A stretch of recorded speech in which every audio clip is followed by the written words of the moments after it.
안녕하세요. 뉴스헌터의 김예슬입니다.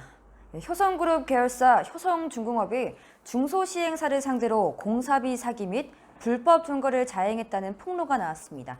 조현준 효성그룹 회장이 200억 원대 배임과 횡령 혐의 그리고 계열사 부당 지원 혐의로 재판을 받고 있는 상황에서 효성그룹에 대한 잡음이 끊이지 않는 모양새인데요. 우리나라 측은 6일 효성중공업이 중소시행사를 상대로 사기 행각을 벌였으며 호텔을 무단으로 점거해 막대한 피해를 입었다면서 불법 행위를 즉각 중단하라고 밝혔습니다. 우리나라 측은 지난 3월 14일 시공사인 효성중공업을 상대로 사기 등의 혐의로 서울중앙지검에 고소장을 제출한 상태인데요. 효성 측이 계약 조건을 변경한 것과 관련해서 검찰이 효성이 추진한 여러 사업 전반에 대해 조사를 확대할 수도 있다는 관측이 검찰 주변에서 나오고 있어서 업계에서는 촉각을 곤두세우고 있습니다.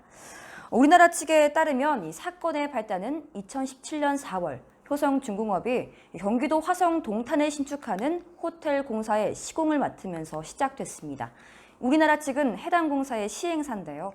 이 당시 효성중공업은 단독 시공으로 공사비 평당 500만 원을 제안했으나 2017년 4월 본 계약 시 갑자기 효성중공업과 지능기업 공동시공과 평당 570만 원으로 가격을 수정해서 계약서를 제시합니다.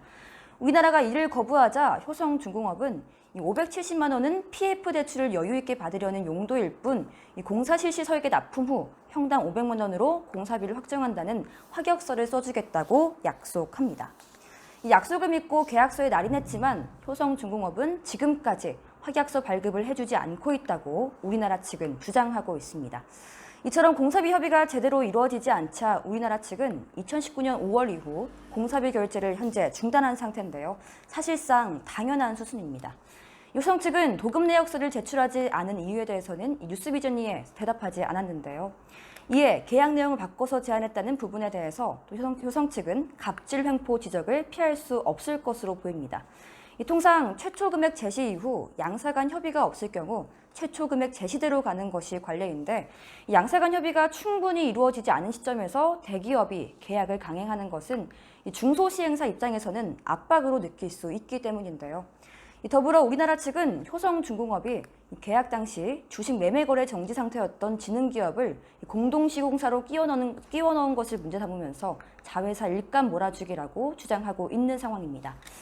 우리나라 측에 따르면 이 당초 효성이 제시한 사업 제안서에는 이 시공사가 효성 단독이었으나 2017년 4월 본계약 시에는 지능기업이 함께 기재되어 있었는데요. 여기서 지능기업은 효성그룹 건설부문 계열사로 당시에 주식매매 거래 정지 상태였습니다. 2016년 당시 순손실 752억 원을 기록한 지능기업이 효성중공업으로 인해서 348억 원 규모의 사업을 확보하게 된 거죠. 지능기업은 해당 사업으로 인해서 매매 거래가 해소되는 호재를 누렸습니다.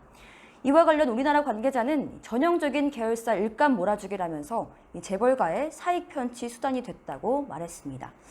오비일학일지는 모르겠습니다만 지난 6월 공정위는 효성그룹이 우리나라 64대 대기업 집단 중 일감 몰아주기 규제 대상 기업 수가 가장 많다고 발표를 하기도 했습니다.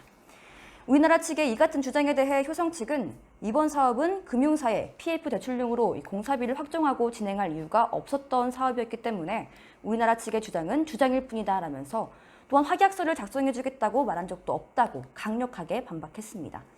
효성 측은 현재 공사비 총액 695억 원 중 425억을 지급받지 못했다면서 우리나라 측을 상대로 공사대금 지급 소송을 제기한 상태입니다. 지금까지 뉴스헌터의 김예슬이었습니다.